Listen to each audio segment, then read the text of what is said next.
Yeah, I just, with regard to Emer's final comment, working the agreement is extremely important because it's comprehensive, it deals with all of the issues. We need to rid society of that small element of paramilitarism that is still in Northern Ireland, unfortunately, in the border region. They're exploiting people, and listening to Brona Hines and others, exploiting children in particular, and women being so vulnerable as well to the antics and the thuggery and the violence of these paramilitaries. One other issue that arose was the value of the shared island.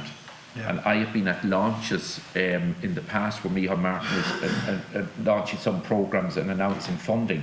There were people from both traditions there wanting more and more of the shared island because they saw it as investment coming into their communities, investment that can benefit people regardless of what tradition they come from. And the funding that has been committed by our Exchequer to All Ireland cross-border projects up until 2030 and beyond is phenomenal. It's in the 2040 National Development Plan, the Shared Island and the Peace Plus programme. Very, very substantial funding will be provided to assist in the development of projects on an All-Ireland and cross-border basis. Legacy issues need to be addressed.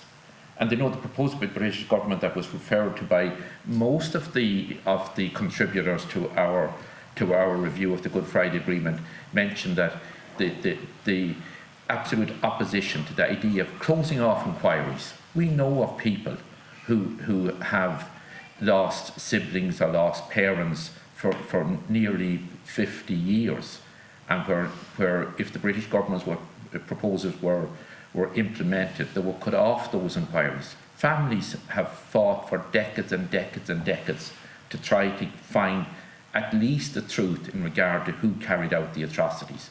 The 28th of December last, in my own area, home area in Cavan, the Belturbet bombing, where 2 young teenagers were killed 50 years ago. Those families are still seeking the truth.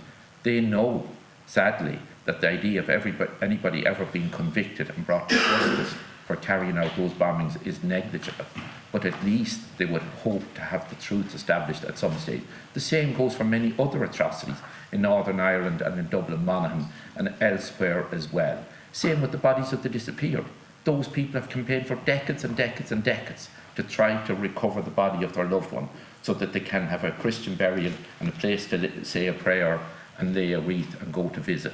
So those issues need to be addressed, so they do, and we need to make progress on all of those issues. Whether it was violence that emanated from British state forces or from paramilitary organisations, they have to be addressed. Thank you, Cahill. Thank you.